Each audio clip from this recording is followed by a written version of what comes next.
Ladies and gentlemen, welcome back to Shayne Dekes. I'm going to officially brand it soon. Shayne, I have a surprise. I didn't even tell you until I hit record here, but I have something for our show to help solidify it a little bit more. It's in the works, and I'm going to send it to you like in a WhatsApp message before we actually share it live. But anyway, that's a little teaser for you all out there as well. Shayne Dekes here with you. The Montreal Canadiens are still in the playoff mix. That was their goal all season. They've achieved that goal. Let's be honest. They're there. Yeah. I watch Sick a lot. As you guys know, I follow my buddy's journey here along with Tony Marinero on the Sick podcast, the Recruits Draft Cast as well. And something like the Habs keep surprising us. And this is what we're going to do. Let's break down the subjects. I like to try to keep organized here and let you guys know what we're going to talk about on each show here. So we don't get to do these as often as we'd like. So let's talk about it. So the Habs remain 1 point out of the final wild card spot. They beat the Panthers 3-1. There's a lot to break down from last night's game that we're going to get into. We're also even going to preview a massive game between the Habs and Sens coming up this Tuesday. The Habs keep surprising the fans, maybe even the media, but are they surprised is my question. The fans in Montreal are ready. If you watched that game last night, Shayne, you and I did, I know, and a lot of our viewers did as well. Doing the wave. 10-minute wave. Like we had 10 minutes, man, where the crowd was just living their best life.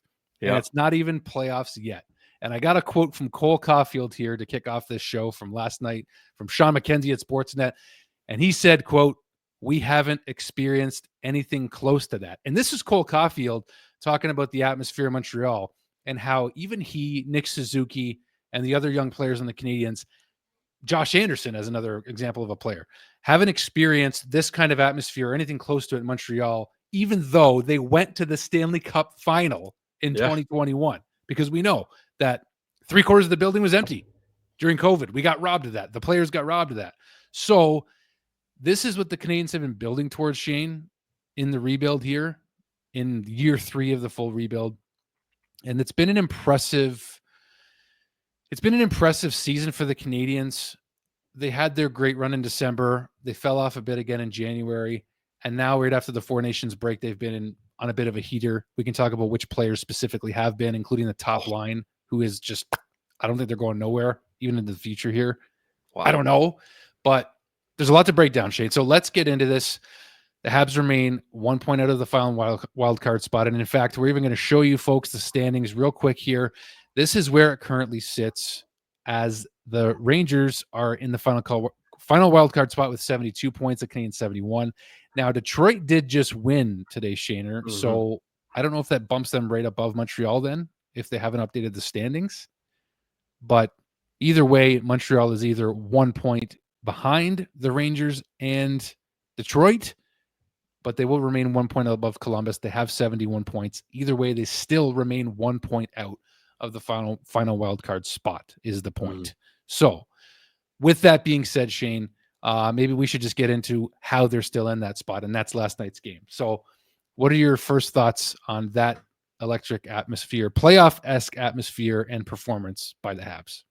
I mean, look who it's against, right? The defending Stanley Cup champions. That's twice now this season that they've beat the Panthers.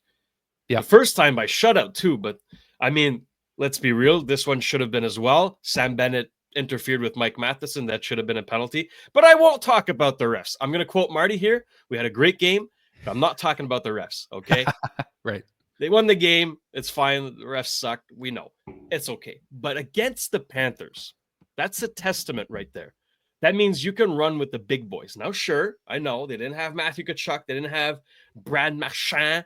And they didn't have Aaron Ekblad, right? Yeah. But they still had Barkov. They still had Reinhart. They still had Verhaeghe. They still had Bobrovsky. They still had Forsling. They still had Seth Jones. This is a good team. They still have Paul Maurice behind the bench, one of the best coaches in the league. And the Habs played like they wanted to win.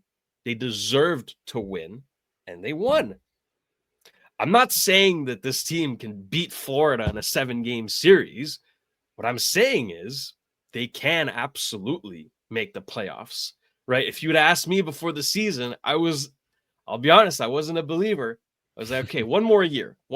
This is a development year. This is a year you see some progress, individual progress, right? You want to see those young pieces kind of move forward and the team as a whole learn how to win, but not quite the playoffs. No, like we could actually see playoffs this summer in Montreal.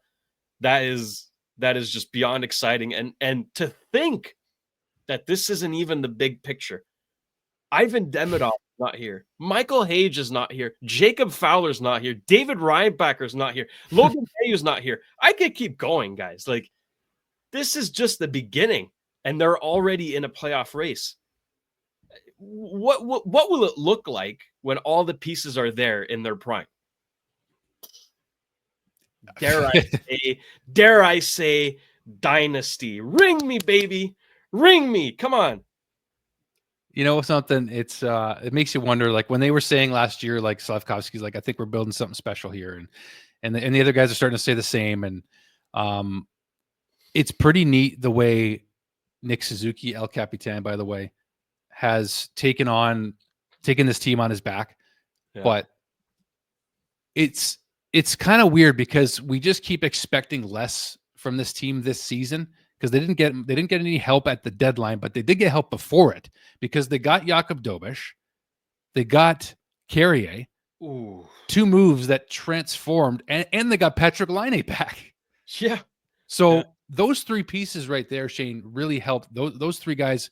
If it wasn't for all three of those guys, and you could focus in on who impacted this position they're in more, we're not in this playoff race if it wasn't for those three guys getting into this lineup. No chance. The first guy you mentioned, Jakub Dobeš, right? He actually brings stability in the back end and between the pipes, right? Primo, all the credit to him. He's been phenomenal in Laval. Really perfect for both parties. Exactly. Dobeš brings a calming presence to the team because whether you like it or not, I mean, the players in front of Primo, we're playing with they're gripping their sticks a little tighter because they know that, okay, the guy behind me might not save the shot. I have to do everything I can to stop it. And that causes mistakes. When you have a guy like Dobeš who has inspired a lot of confidence within the team, I mean, that makes a world of difference, right? And it gives time for Sam Montembeault to rest as well. And credit to him as like he's been underrated. So good. Sam Montembeault, shout out to you, my friend. You've been amazing. But Carrier, right? Put a little mustard on it. That glove save, I'll remember that for a long time. Oh, that was like I haven't heard the fans react to a glove save like that since Carey, for sure. That's my immediate thought. That was Price-esque. Yeah, Price-esque, but yeah, it was amazing. Montembeault's been great. So has he deserves. Yes, they both have. Yeah. And so has Alex Carrier. I absolutely love this trade. It has been perfect. Home run. Perfect. This is exactly what the Habs needed. Alex Carrier is exactly what they needed at the right time. Kent the Wizard Hughes strikes again. Now, it's not the best trade of Kent Hughes' career because he has traded future considerations for Sean Monahan and a first-round pick, which Sean Monahan turned into another first-round pick. He traded nothing for 2 firsts. You cannot top that. That will stay the best trade of his life. Okay, but Carrier is pretty close. I'm going to tell you, like him and Matheson form a great duo. When Gouli was there, he formed a great duo with him. He's gelled into this team so well. I was there when he scored his first goal as a Hab at the Bell Center against the Devils. I was there. It was amazing. He clearly integrated this team perfectly. The players love him. The fans love him. He seems to love the team, the city. Even when he was with the Predators, he was saying that he would want to play with the Habs one day. Come on. Like, this is the kind of guy you want here. He's been a revelation. Absolutely love Carrier. And Patrik Laine. Right? Patrik Laine. In my lifetime, I haven't seen this kind of power play on the Habs. Sure, Lane Hutson he deserves some credit there as well. But Patrik Laine is putting it in the net. Just give him the puck. Just give him the puck. This guy will find he'll find a hole and he will put it in there. listen, say all you want. Oh, 5-on-5, he's slow, all that. Point is, he's getting you goals. You can't win without goals. Look, I'm all about Patrik Laine. I think in the right role, in the right chair, he'll be monstrous for this team. Monstrous. And sure, I know his knee's probably not 100%, right? He didn't get surgery. It's probably why he's still not very fast. But I mean, imagine him on a line with Demidov and an actual second line center next year. Woof. Dude, just get in an open area. You will get the puck. You can score. It's that simple. I mean, yeah, those three. Yeah, well done acknowledging them because they've made a huge difference. Yeah, for sure. Carrier, he's a Montreal guy too. Like he's home. I mean, Dobesh is a competitor. Like, and then with Laine, it's interesting timing too because I just watched the episode with Stu and Tony the other day that you did on the Sick podcast, and the title of it is Patrik Laine a fit for this culture? And it's an interesting conversation, right? Because again, like there's some nights where I was in Buffalo a week and a half ago, not even watching him live, and I was like, it was pretty uninspiring the way he was skating out there. But I mean, you're playing the Buffalo Sabres. I'm not saying it's an excuse to take a shift off or take a game off or anything like that. And by the way, he set up a great goal with Cole Caulfield too. So like, say what you will, you know what you're getting. Like I like Stu's points about what he was saying. You knew what you were getting with him. Right. But last night I didn't see any of those flaws, at least against Florida in that particular game. He does his job. He's lethal on the power play. He's maybe a power play specialist like Tony and Stu suggest as well. Which is fine. Yeah. Which is fine. But I just feel like he has elevated his game a little bit, at least last night specifically. But man, without him, I mean, I don't think we're here. And I thought about the same thing you just said it. You just said it with Demidov. I was like last night thinking, he's playing okay with Alex Newhook and a new green Joshua Waugh, who has minimal NHL experience, who's here on a call up because of an injury to Kirby Dach. And Owen Beck showed to him back with Laval, had a decent run with us as well. But you put Laine with Demidov, and I mean, maybe they give Kirby one more shot at the second line center. Maybe they don't. Maybe the experiment's done. But they're probably going to be shopping for a second line center. I think that's the biggest conversation right now. It's so interesting being in the moment of where the Habs are still in a playoff spot or fighting for a playoff spot and still thinking like you're in two universes here. You're like, I want to enjoy the moment and hope the Habs make a run and get in the playoffs. And like, who cares if we deserve it? Who cares if we get knocked down in the first round and just put up a fight and, who knows what can happen, whatever. But then like, you can't help but not think of the future because the future is so close to being here. Right. So you put Laine with Demidov and Sam Bennett or insert centerman here, look out. Right. I mean, like, so to me, I think Patrik Laine is not a culture issue. I don't believe that. I don't think he's a locker room issue. He was even critiquing the team the other night before the Florida game, saying how they weren't playing that great at certain. So he's not afraid to say what he really thinks, but he's also playing better. And I think that eventually he's going to get better line mates too, which is going to help him even more. He's going to get a full season of rest, get a chance to rest the sprained knee. But man, Patrik Laine he's doing his job right now. He's been doing his job mostly since he's been here. And the thing that I wanted to wrap this segment up with was Stu suggesting maybe like, trading him at the deadline next year if it's not going well. But I think he'll take less money to stay in Montreal. I firmly believe that. I really do. Yeah, I love Stu, but unfortunately, I'll have to disagree with him as well. Listen, we're not in the room. Stu is, right? So he's got a better pulse after the game. He's got a better pulse of what goes on, behind the scenes and all of that. So I'll credit him with that. But on the ice, from what we can see, I don't think that Laine will be a detriment to the culture. He's not going to be the hardest working. He's not going to always back check very hard. That's fine, right? He's got his role, and that's more last night, but a little bit. I thought he skated harder, and with the whole off season, I think that will improve. I think, but it's the same every way single game. I don't know. Right. But it's the same way that you don't expect Jake Evans to be lining up on the power play sniping goals, but you do expect him to be this defensive presence. So why should we expect that from Laine? Laine has his chair and he's damn good in it.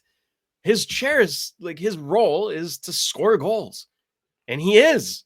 So I don't know what the fuss is about, why we're critiquing him. Look, it'll be up to Martin Saint-Louis and the coaching staff to really put him in the best position possible for the player. Okay, but when he is in that best position possible, he is a tremendous help to this team. So, look, I don't know what goes on off the ice. I don't know how he is as a person. I've never met the guy. I can't start saying anything about him. What I can say is what I can see, and what I see is him putting the puck in the back of the net. So, I mean, how many guys can score like he can, right? Tony said about his shot, he can score on a one-timer. He can score on his wrist shot is even better. It's crazy.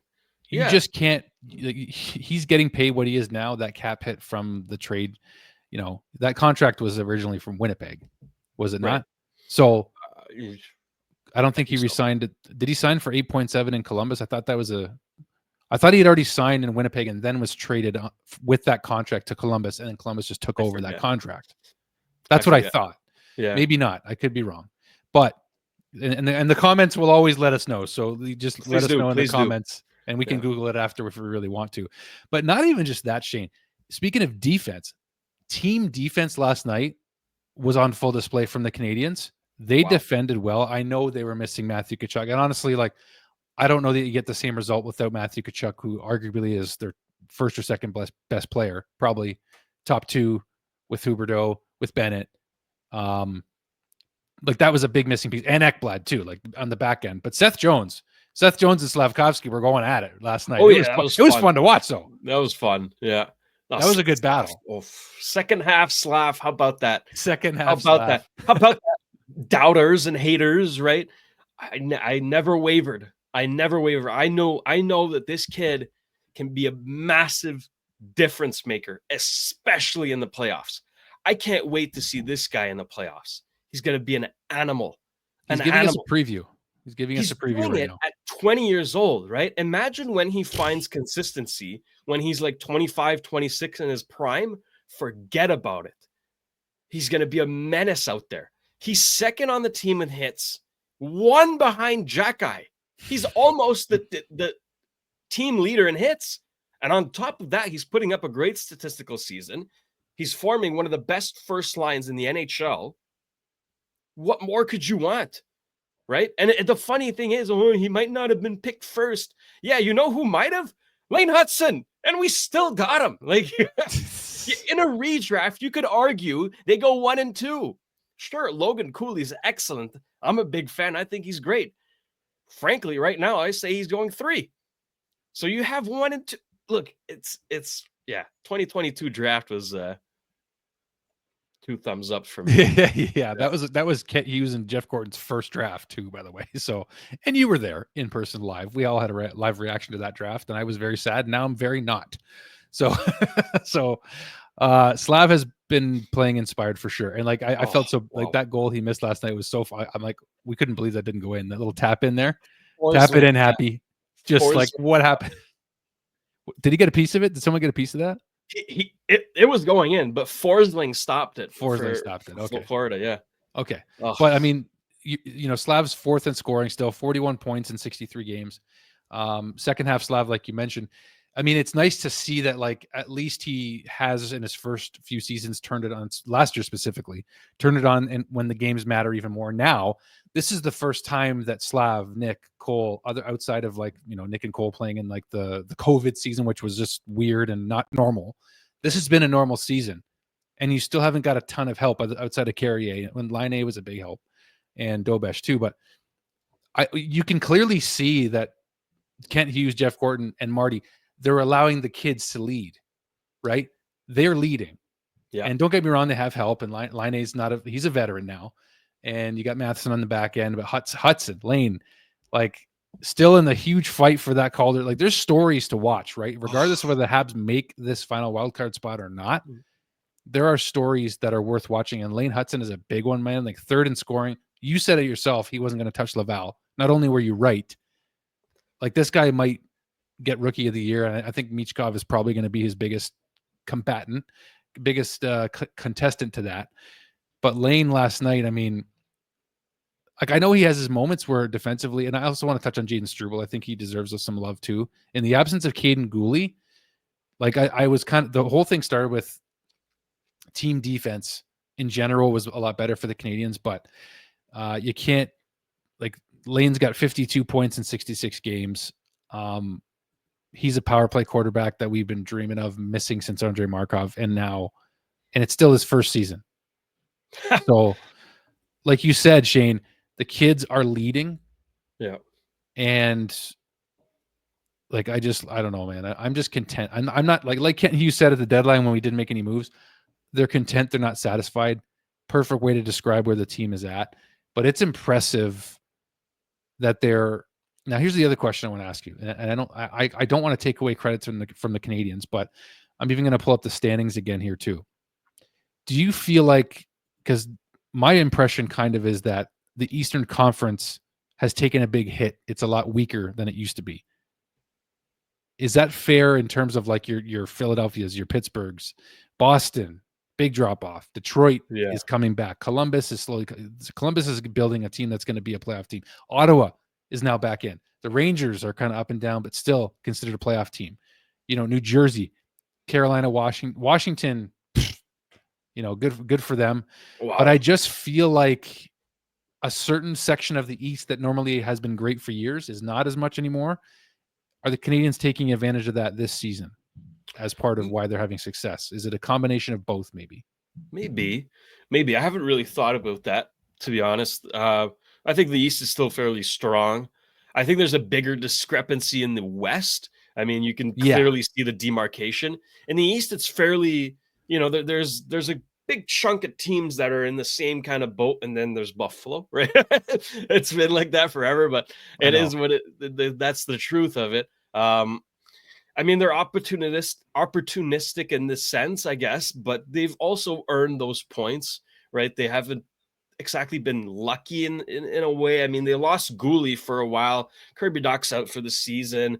They've dealt with their fair share of adversity. So Laine missed a big chunk of the start of the season. So maybe it is a factor, but I look at the timeline, right? The timing of this rebuild, I think, is excellent, because when the Habs are going to be peaking, who else will, right? Who are going to be their biggest opponents in a way? I think San Jose, they're building something amazing over there. I really like what they're doing. Anaheim, maybe. I don't know what Chicago's doing. Poor Bedard. I mean, this kid looks just depleted out over there. I don't know. Maybe Seattle's, they have a decent prospect pool. Notice how I didn't name a team in the East, right? I think Ottawa's going to be good. I think Detroit's going to be good. But by the time the Habs are peaking, Tampa's going to be on the decline. Florida's going to be on the decline. I don't know what's going on with Toronto. I mean, they have to re-sign Marner. If they lose Marner, they're screwed. Who else? I mean, Washington. Honestly, I'll give credit to Washington. They're going to be good for a while. They got some sweet prospects in the pipeline. Carolina's just been mid. I mean, sure, they're good, but like they never get past the conference finals, and I still don't see that happening. So I think the timing is going to be excellent. I mean, especially in the East. I don't know that there's going to be many teams giving the Habs a hard time. I see Ottawa, I see Detroit, I see Columbus as like really good up and coming teams. Buffalo, lost cause. I give up. I mean, I don't know what's going on there, but that's it. That's really it. Every other team's on the decline. Pittsburgh is going down so fast. Boston as well. I love to see that. Bye-bye. Feels good. Islanders are mid. I don't know that there's going to be a ton of competition in the East when the Habs are really good. So timing is excellent. I like it. So it's like going to be maybe Toronto, Tampa, Florida, Montreal, Ottawa, Detroit, Columbus, and the Rangers. And well, I mean, you got New Jersey, like you got division leaders in there too. You got to consider, right? So New Jersey should be good, but again, I mean, Jack Hughes gets hurt every year. Dougie Hamilton gets hurt every year. Jacob Markstrom is not the guy in net. He's not been great this season. Luke Hughes is all right. Simon Nemec has disappointed. They have Anton Salayev in the pipeline, but I don't know. Is he going to be a number 1D? I'm not sold. I'm not sold on New Jersey. I don't know. I need to see more. Yeah, like I didn't really necessarily plan to go this way on this episode, but at the same time, I have had that thought of like, okay, so are the Canadiens just taking advantage of the fact that like the competition hasn't been great, but yet you know what? They've played really well against teams in the West. They've beat Vegas, although they got beat really bad when we went in November. We'll forgive them for that. The worst second period in history, probably. But then you know they didn't beat Winnipeg, but they did beat teams like Colorado. They beat Vegas. They beat Colorado. They beat Edmonton. They struggle against Minnesota a little bit, but like when they were on that streak in December, you get them. They beat Dallas. So they beat a lot of strong teams in the East and the West. So that's what has to give us a bit of a lift going into next season when they really get more help with your Demidovs, and you know we'll see Hage down the line probably a bit further. But Sam Montembeault deserves a chance to play in the playoffs. That's what I want to say too. Is Sammy deserves. I want to see I want to see what comes out of him in the playoffs. And even if we played Florida in the first round, and again, I know they were missing some of their big horses, but I wouldn't hate that if Florida took the division and we snuck in and played them, like, you know, and then Ottawa takes Toronto or whatever. Yeah. Just being there is a win, right? The Habs have zero pressure. Nobody expects them to go far. That's part of the reason why they went far in 2021, right? Even if they get bounced in 4 games, the fact that they made the playoffs, I mean, we could say the rebuild started in 2022, right? Yeah. They made the playoffs 3 years later. That's excellent. That is a massive win. So just sneaking in there is good. It's just the fact that they're all playing well, right? Like last night, you got like Dvorak being one of the heroes of the game. It's like, and by the way, I ate crow on Christian Dvorak because I was criticizing him. My nephew was criticizing him, and then we go meet the guy after the game in Buffalo. Like my nephew's one of his favorite players now of all time has to be Christian Dvorak because he was one of the nicest, most polite guys ever. He thanked my nephew for allowing him to sign his Habs jersey. Like Devo's got numbered days in Montreal, most likely, and the fact that he was just like thanking, like, you know what I mean, like Nick and Cole and Jack guy, like everyone else was signing autographs around, and like, you know, no, not everyone's running up to Christian Dvorak for an autograph. Okay, is what I'm trying to say. So, as surprised as you all are to hear that, I've been very critical, and so have many others, right? Just because we want more out of players, but at the right time, if they're contributing and playing well, we're not going to complain, right? No, that's it. And it's cool to see. And you know, it's too bad Alex Newhook got robbed of that goal last night, and because of, you know, like Barkov, oh my gosh, I'm drawing a blank on the goalie for Florida, Bobrovsky. He kind of sold, like the hockey night panel was. He dropped his stick. Let's be real. He was selling. Yeah. He sold that one hard, I think. But Galley gave him a little bit of a bump, but like he sold it well. Bobrovsky he knew what he was doing, and he knows it's Brendan Gallagher, and he's probably getting that call. And he did move. Yeah, and he did veteran move. But that was it was just nice to see that, like, our bottom 6 guys like Gallagher and Josh Anderson deserves credit for that too. I mean, and for the Dvorak goal, Josh Anderson's been playing well, taking his therapy days. But what a bounce back season from him. Emil Heineman, you love watching every shift. And I mentioned Jaden Struble. I didn't get a chance to give him a shout out here because I want to, and I think that, you know, you don't want to get too comfortable, right? Like, again, that's kind of what Tony said too. And when Marty's teaching these guys and taking advantage of Caden Gooley being out of the lineup, of course, but Struble has been steady back there, physical, nice, and like playing physical, right? Like, you just love to see the style. Like, everyone's bought in right now. They all want a taste of playoffs. They've got a little bit of a taste of what it could be like should they get there. But this is this team's last go at it in terms of some of these players on this roster. They want to go out on a high note, whether they get, I'm not going to say the word, But whether they go out 4 straight or not, if they get into the playoffs, they want to experience just getting out on the ice. We asked Dale Weiss about this, Shayne, how many times? How many times have we talked to Dale about what it's like to just step on the ice during Fix You with the towels going in the Bell Center? The fans are ready. The fans in Montreal are ready. I think the players are too. And Cole just said last night it left you wanting more when you got an atmosphere like that wasn't even close to playoffs. They haven't had anything close to this ever before. So I think it's coming, whether it's this year or next year. I think it's coming 100%. It's coming, if not this year, next year for sure. I firmly believe it, in my opinion. 100%. And I mean, credit to you for mentioning Christian Dvorak. I've been very critical of him, and look, rightfully so. Most of the season, he has been disappointing, right? When your only, I guess, role in the team is to win faceoffs, and you're not doing much else. Sure, he was on the PK, but not very impactful. I got to give him credit. I mean, ever since, a couple weeks now, he's been excellent. I think we lifted his spirits. Maybe so. Credit to you and your nephew. Well done, guys. But look, he's really taken his third line center role seriously, and he's won. He's kept winning draws, and he's been better offensively. Right? It seemed like every time he carried the puck up ice, as soon as he got past the blue line, it looked like he forgot how to play hockey. Just the amount of plays that died on his stick was just unreal. But credit to him, now he's looking more comfortable, looking more confident, holding the puck, making plays. Had a great pass to Anderson yesterday. So credit to Dvorak, really. I mean, I'll say it like it is. If you're not playing well, I'll say it. If you are, I'll say it. Christian Dvorak is playing well. Well done to you. And so is Jayden Struble. Thank you for mentioning it, because that pairing with Hudson, I didn't predict this. I mean, I wouldn't have paired those two together. Credit to Martin Saint-Louis and Stéphane Robida, right? The two guys who did put them together, but they've been great. They've complemented each other very well. Struble's mobility is very underrated. The first thing we think of course, is physicality. I mean, the guy is built like a football player. You know what I mean? He's huge. Marc Bergevin called him a Greek god, right?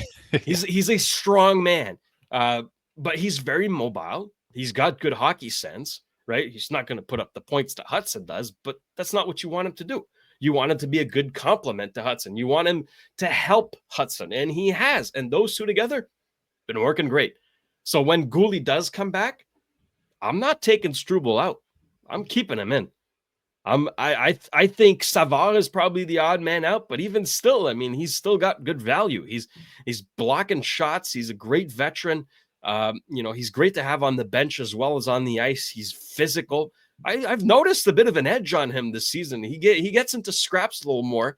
Gets busy in front of the net. So it's a good problem to have when you have too many good defensemen. But credit to those two guys, unsung heroes for sure. Yeah, coming down the line here, now that the Canadiens are actually part of the playoff stretch, like the final stretch of the season here, there's 16 games left as of recording this video, and like you can see Savard on the bench, like they're more strategized and they're more focused because they know how much these games mean now, right? Savard's been there; he's a Stanley Cup winner, right? So you're right about that. Everybody just seems to be bringing a little bit more passion, a little bit more effort. And then defensively, and you mentioned Struble on the first pass, like he created that. Remember that Caulfield chance from Slafkovsky in like the first shift last night, where Cole just whizzed it by the net. It was a great pass from Slav, but that all started from the first pass from Struble. So you're right. That's it. Like he has been, not just contributing physically. He has been, and actually that was part of his profile, was that he was a good first pass defenseman before he got here. I remember doing a video about it and saying that when we signed Struble, he's a good first pass defenseman as well. So it's encouraging that if we lose a very key piece of the future, which Caden Goulet is, he signed the 6-year extension. We know he's going to be on the top pairing of the Canadiens for years to come, most likely, maybe with David Reinbacher. But when a player like that goes down and you have a young player coming in like Struble to help fill that gap as much as possible, and Caden's skating right now, so that's encouraging too. But it's just nice to see that, again, there were no passengers last night. Like you're not going to talk about UL Armia's game last night, but like every line has been responsible. There's been an element of responsibility and accountability risen because it's needed if you're going to make the playoffs. That's what I appreciated from all 4 lines last night, is even if they weren't creating a bunch of scoring chances, they were playing sound, defensive, responsible hockey. That's what I liked. No, it's a great observation. And so has Lane Hutson. I mean, people bring up his defensive woes and he's soft and gets pushed around. Watch a Habs game and tell me Lane Hutson can't defend, right? You're lying through your teeth. You're lying through your teeth if you say that. Yeah. Okay, he can defend. He defends in his own way. He's not going to defend. He's not going to defend like a guy like Jack-Eye does, right? Jack-Eye just bullies people, throws them around, right? He had a couple of chances last night too. He did, but Hutson is much more surgical. He's very good at placing his stick at the right spot, cutting passing lanes. He's annoying. You know what I mean? He's very annoying. He's a hound on the puck. He's gonna get it from you, right? And he's not going to push guys in front of the net. That's not his style of defending, but he is an excellent defenseman, and he's only going to get better.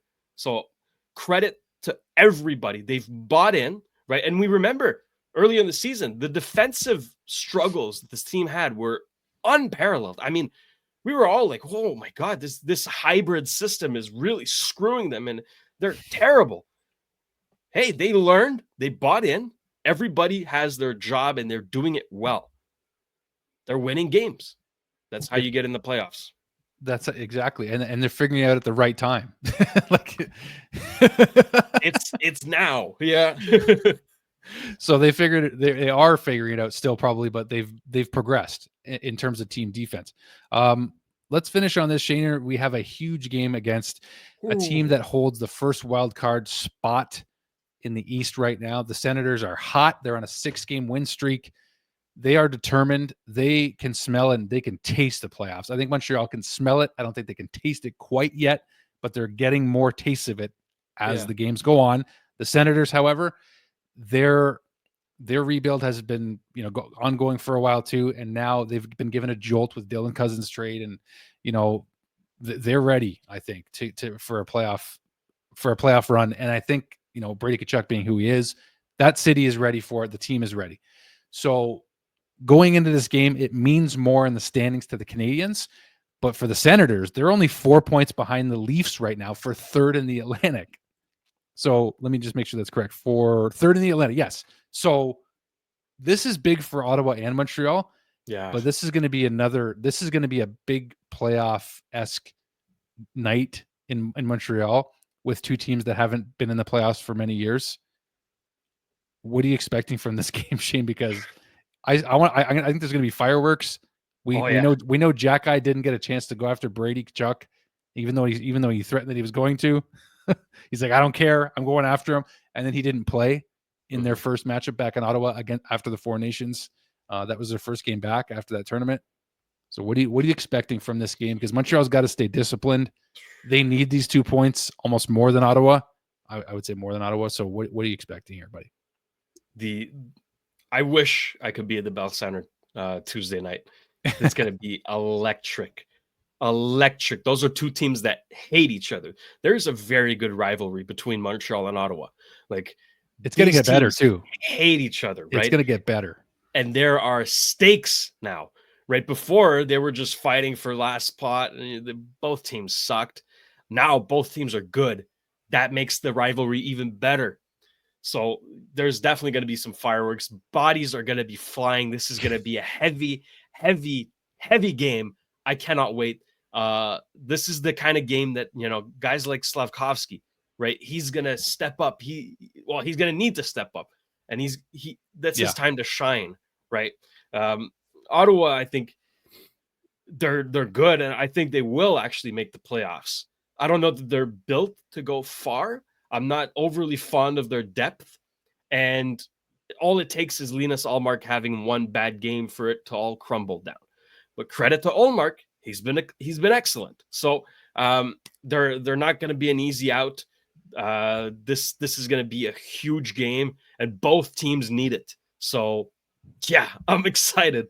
Finally, the Habs are playing meaningful hockey. That's what Kent Hughes meant, the Martin St. Louis, right? When they say playing meaningful hockey isn't necessarily, in May, battling for conference final or anything. No, it's just getting down to the last stretch of the season and you have a chance to make it. Those are meaningful games, and especially when you play against a team that is standing in your way. I cannot wait. It's going to be a tilt. I'll just put it that way. Don't overhype it in a sense, but like this is going to be the most meaningful game between these two teams in, I don't know, 6, 7, 8 years, maybe. Easily. The Battle of Ontario, Toronto and Ottawa is heating up again too. But hats off to the Sens in the sense of where they're at. But obviously we love to beat them when we can, but it's just going to be a very, very important game. And with that, folks, I will say to you, we're going to wrap this episode up. We love to jump on here with you. Hit the like button, please, to support the show. Hit subscribe if you haven't already. Shayne and I are going to be working hard to try to make this a bit more of a regular thing at some point soon. I'll just say that, like I sort of teased with our intro that I'm going to be making for us.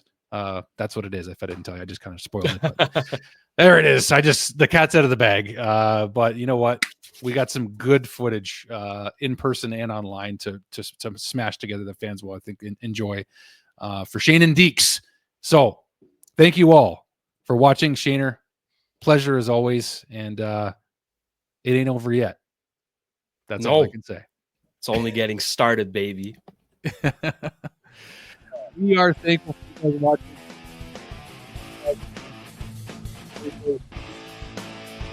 Go Habs, go! We'll see you guys soon. Thank you so much, guys.